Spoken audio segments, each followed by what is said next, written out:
Alam mo, napakaduwag mo. Ayaw mong masaktan? Kung hindi ka mananalo sa buhay, wala kang pupuntahan yan. Alam mo ba kung gaano ka-importante ang failure, ang sakit, para humusay ka at gumaling ka sa buhay? Padlock yan ng tagumpay, tatandaan mo. Kasi importante nagkakamali tayo eh. Dahil sumusubok ka, magkakamali ka talaga. Mas matakot ka kung hindi ka nasasaktan.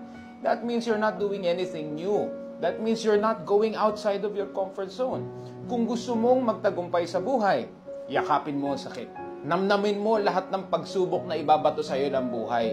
Especially dahil ngayon lumalabas ka sa comfort zone mo. Yakapin mo yan, namnamin mo yan at tanggapin mo ng buong buo. Sabi ko sa iyo, gawin mo yan in a few years, 3, 4, 5 years. Sinasabi ko sa iyo, mag-iiba talaga ang buhay mo. And you will be surprised how far you have come because you have embraced the pain.